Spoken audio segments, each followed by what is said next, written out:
Guys, thanks for the waiting. So if you all thinking, why I didn't make What If Kamen Rider X8 was in RWBY, well, I didn't find one, so sorry. Well, this is part 1 of What If Kamen Rider Para DX was in RWBY. So let's start. Chapter 1, Prologue. Time. Space. The mind. The soul. Reality. Alone, these elements hold nothing in common. Only together can the similarities be found. Since the dawn of humanity, mankind have sought the answers to the greatest questions of their existence. What is time? What's out there? Are we real? What is in a soul? What is the mind? These questions and more burn in the minds of the most intelligent of humans, but the wisest amongst them do not dwell on these, rather, they are guided by potential answers to these questions. There is one question, however, that drives even the most astute of minds into finding an answer to life's most powerful burning question, the question of why. Why are we here? Why do we exist? Why does this happen? Why do socks get lost in the dryer? Yeah, you'd be surprised how many people actually ask that last one. Anyway, these questions all drive humanity to learn as much about the universe as they can. Even now they continuously learn new things about the universe they previously thought impossible. This hunt for knowledge has even caused men and women alike to become disillusioned to their own conceptions of reality, so much so that it has become an obsession for them. However, it is sometimes the simpler minds that tend to find the answers to these questions. One such mind has even somehow found themselves in an impossible situation which begs the question of why he's there. Is he there out of dumb luck? Is he there to destroy that place? Or is he there for the amusement of some higher power? We will find out. First person POV - chirping. Birds chirping. Wind howling. Rustling of grass. These are the sounds that assault my ears as consciousness returns to me. I feel so exhausted for some reason despite the fact that I was given a full night's sleep last night. As I begin to stir, my mind began to wonder on the other sensations my body was feeling, the cool grass beneath my body and on my bare arms, tickling them mercilessly as I start to move, the wind blowing softly over my body every once in a while, further stirring me from my slumber, the warmth of the summer sun on my body, giving me energy to awaken and face what is to come. My thoughts soon drifted to thinking how I got there. This wasn't my bed nor my bedroom.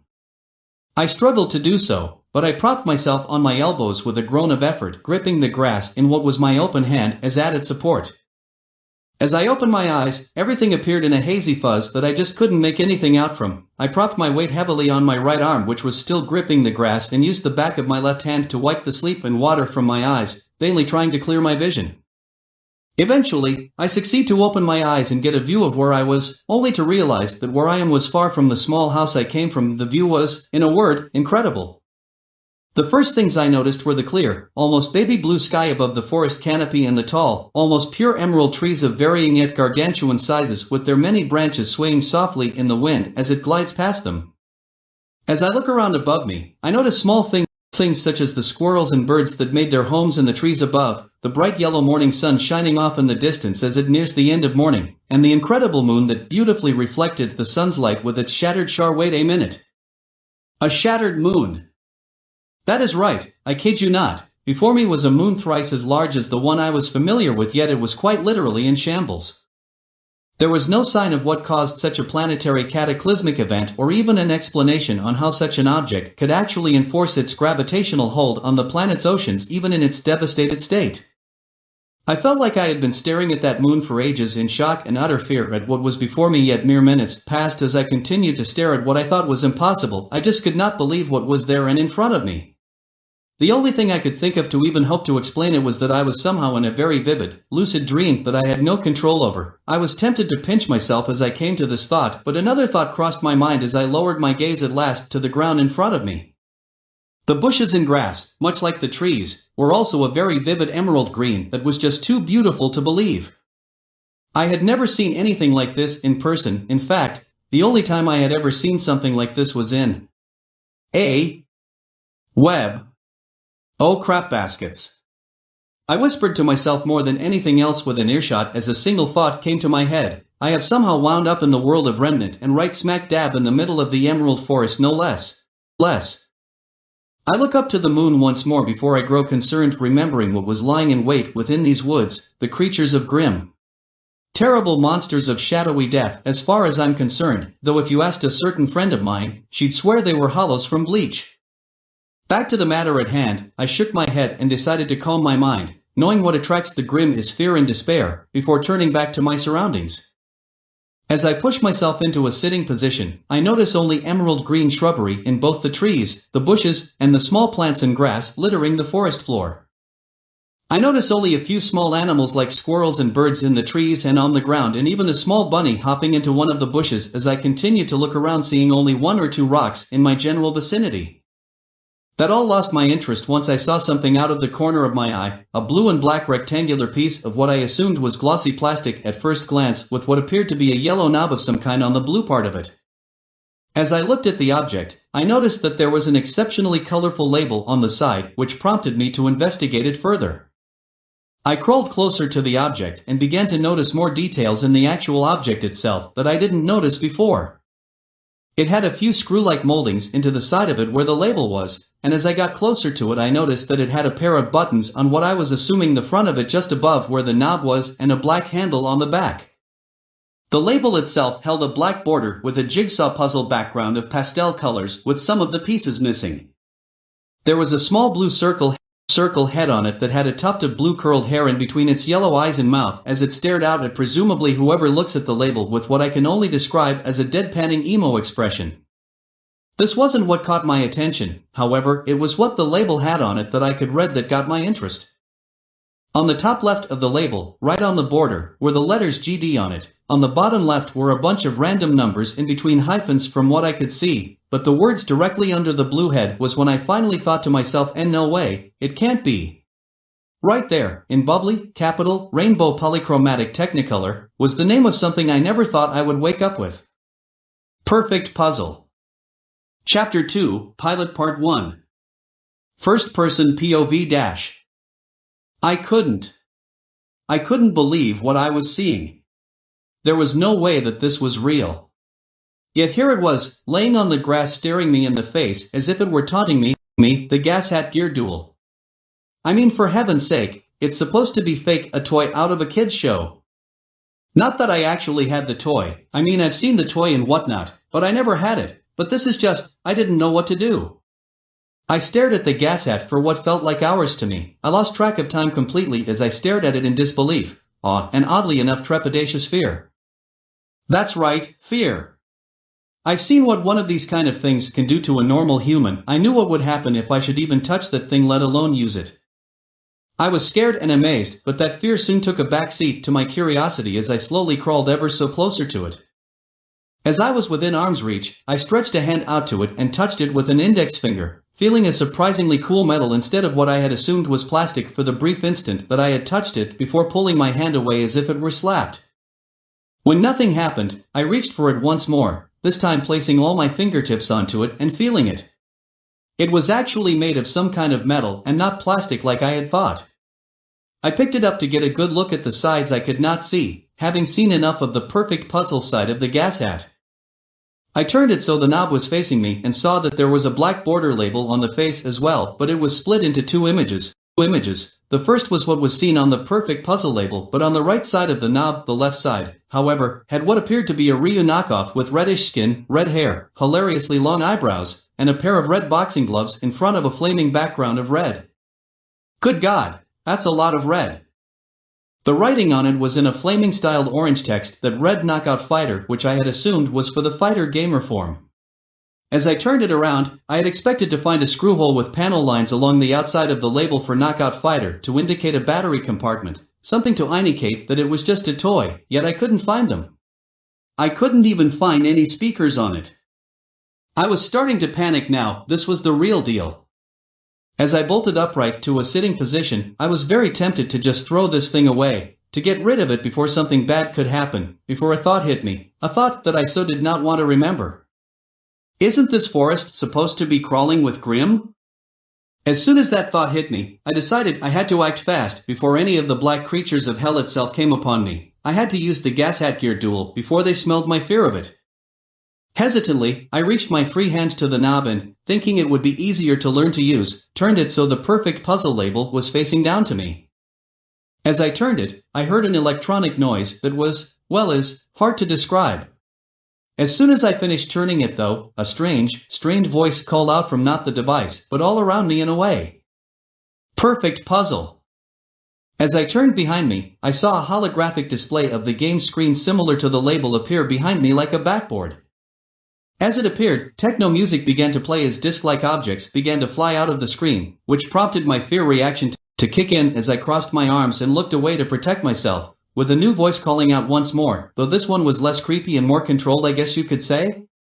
What's the next stage? The music and the question kept repeating as I looked around to see what was going on. Littered across the forest floor were discs that had different power-up names and images across them. Some were muscular, some were speeding up, some were stretch, and even a couple were things like surprise or the like. I didn't have long to look at them all before I began to hear the bushes rustling to my side. I looked to the bushes, and before I even thought about it, I had said henshin, before I pressed one of the buttons on the side of the device, which made a sort of confirmation noise before speaking once more. Duel up! With that, a holographic image of what the puzzle gamer form appeared before me, gliding over me as I felt the armor form around me. Get the glory in the chain. Perfect puzzle. But as it finished passing me, that's when I felt it, sheer pain. Total, unbridled pain. It felt like every atom in my body was on fire and lit aflame with gasoline as the electricity surged through me. How I was able to stay standing I have no idea, but I noticed a number out of the corner of my eye that was rapidly going down. I had no idea what would happen if it hit 0, so I tried to calm myself and push the pain aside, which only made it worse. Forcing it to stop was not going to help me, so I had tried something else. As the pain continued, I spread my legs out and crossed my arms over my chest while curled up a little, trying to imitate what had happened with Snipe when he first reached level 50, before I let out a roar cry and extended my arms to either side of me. That was all it took for the pain to stop and the electricity to vanish. A shockwave rolled out from me as the arcs of electricity left my body and left the grass beneath my feet scorched. My first thought was on the fact that everything seemed a little shorter than it was earlier, which meant I must have actually grown to accommodate the suit itself. I looked at my hands and saw that I was now wearing blue gloves and arm guards with a single golden band around my wrist on the guards. Along the back of my hands were golden plates that rested comfortably. I trail my eyes from my hands up my arms and see the all too familiar giant blue shoulder pads with orange tops that will eventually become my weapons in knockout form. My chest housed a golden torso armor with what appeared to be a puzzle design inside it similar to the background of the title screen for Perfect Puzzle. I looked down to see the white part of the suit with black, square-like pixels along the sides, a golden belt along my waist, and golden bands like those on my arm guards around the middle of my thighs and my ankles. A pair of golden stripe-like armor plates adorned each of my legs, one going just between my knee and my mid-thigh and one covering my knee and going all the way down to my ankle and even continuing over my foot while connecting to my heels, which were also that same golden plate. A pair of white stripes also went down the sides of my feet from those golden stripes as well. All in all, I looked like a mess, but this was Kamen Rider Para DX in his level 50 puzzle gamer 4. Wait, what? I looked out the corner of my eye and saw that number from before was my level, and it was set at level 2. How did that happen? Was it some kind of limiter or something akin to it doing that? Opposite side of my level, I noticed something like an HP bar and a power bar? I wonder what that's about. I thought to myself as I looked back to my level, and just above it were the letters EXP with a bar between it and my level.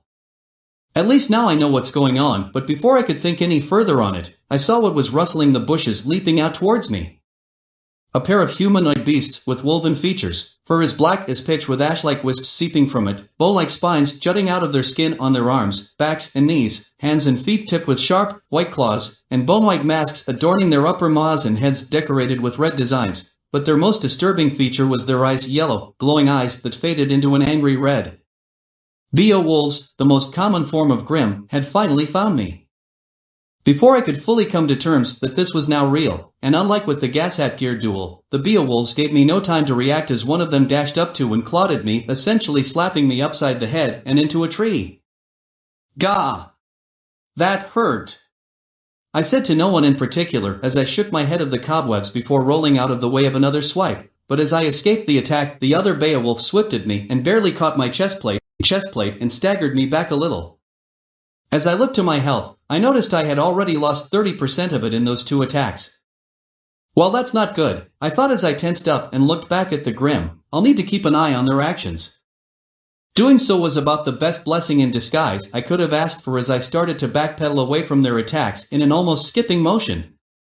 Despite being able to keep away from them like this, I was wearing myself out and I noticed my power bar going up yet paid it no mind at the moment. I decided that now would be a good idea to go on the offensive and stopped long enough to swing a leg in a high kick at the head of the closest Beowulf, which caught the back of its head on my foot, before putting all my effort into the kick and sending it into the path of its partner. Doing so caused the 2 to careen out of control, tumbling over each other and into a tree themselves as they tried to right themselves. Either you 2 are really young, or you're the bulk and skull of Grimm. I taunted at them, though I doubt they could even understand what I was saying.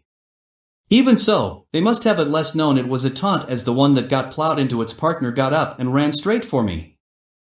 With a quick cry of "oh crap," I started trying to dodge the Grimm's attacks, only to be hit by a stray swipe that sent me spiraling into one of the power-ups my transformation left behind, making me break it and forcing it to activate. Liquefaction. Before I could even say what, my entire body suddenly felt like it had lost the strength to stay up and my view of everything suddenly went from bird's eye view to worm's view. I tried to look at myself only to find I couldn't move my head, just my eyes. However, I had realized what had happened as I saw an image of the very power-up I had hit, a green metal with what appears to be a puddle with rider eyes. In the words of Sarge and everyone from Red vs. Blue. Son of RWBY *TCH. I was literally melted into a puddle. Was this how Frosty felt when he melted?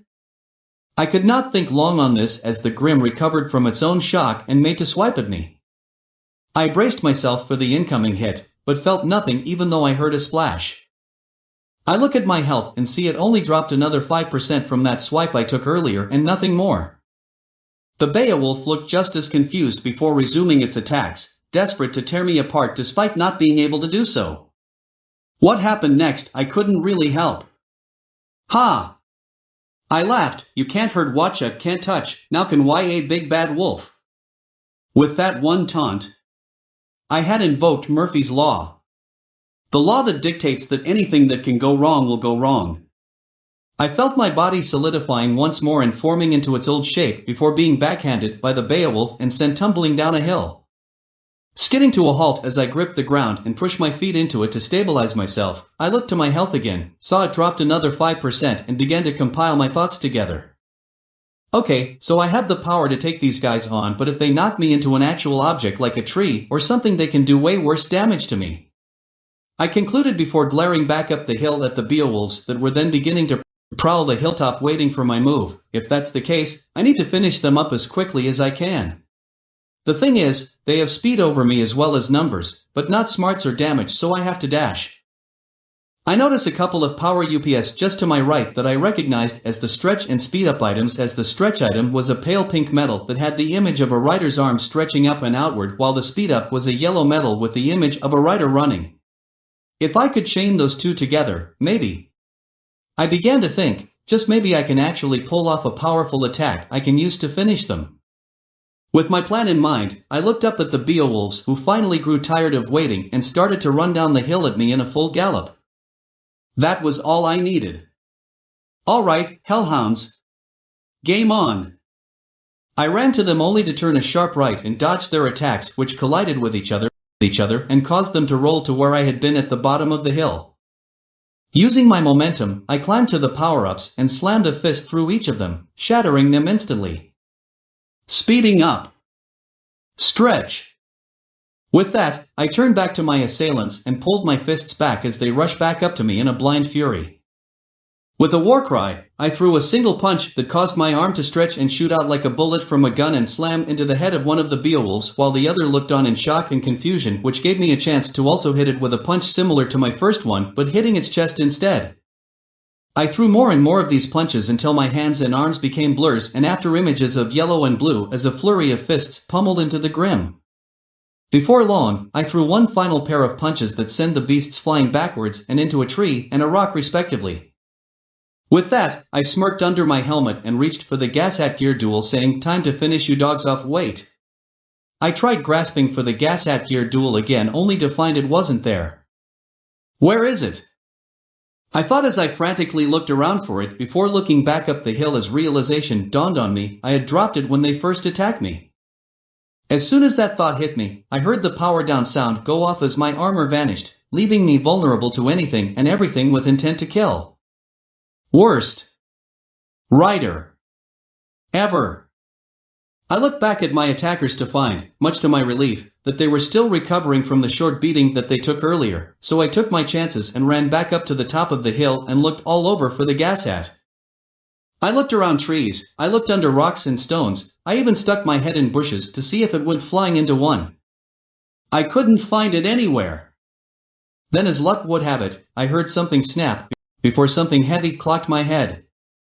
With a pained shout of OW, I looked up to see a branch had broken and looked back down to see what hit me, a blue and black object with a yellow knob, the gas hat gear duel. Finally! I cried out in victory, now to finish this. Quickly, I turned the knob back to its default position before turning it back to perfect puzzle. The confirmation noise played out, but before it could call out the game's name I hit the button that would transform me with a quick call of henshin. As I did so, duel up! The holographic screen depicting the puzzle gamer form floated over me and formed the armor over me once more, but this time there was no pain. This time, I was prepared to fight. Get the glory in the chain. Perfect puzzle. I gripped the gas hat gear duel tightly in my hand and watched as the Grim slowly climbed the hill, still rough for wear but more than eager to fight. If only they knew what hell awaited them. Alright, pups. I'm through playing around. It's time to end this. I yelled out at them as if they could understand me before once more turning the knob to its default position and again to perfect puzzle, but unlike before the voice called out a new command. Kaimwaza. The sound of a strange electronic gong of some kind started to play out as I shoved the gas hat gear duel into the black metal holster on my right hip. Dual gashet. Blue energy began to swirl around my body before concentrating on my right foot and lower leg and glowing brilliantly. The power bar was full and flashed between yellow and blue rapidly as if it were affected by some unknown power-up. Perfect critical combo. I knew this was going to be super weak, but I had no choice. I just hoped that I had done enough damage to the Grim as they charged me. I stepped forward with my left foot before swinging my right leg around and behind me an roundhouse kick that lopped the head off the first Beowulf. This caused the second one to freeze as if in shock of what happened to its partner, but I didn't give it the mercy of contemplating it long as I threw my leg as high up as I could and swung it down in an axe kick on top of its head, cleaving it clean in two with a sickening flesh-slicing sound. Both corpses began to inflate before exploding in a burst of black powdery mist. All clear. I was panting heavily under the helmet from exhaustion. Who knew making two kicks like that in a row would be so draining? I looked at the mist that still covered where the Beowulf bodies used to be was now slowly inching to me before siphoning itself into my chest. At first, I was panicking and about to make a mad dash away from it before I noticed my EXP bar was going up. It reached full shortly after and my level increased to 3 and continued to climb again after being reset before being filled up once more and resetting as my level increased to 4.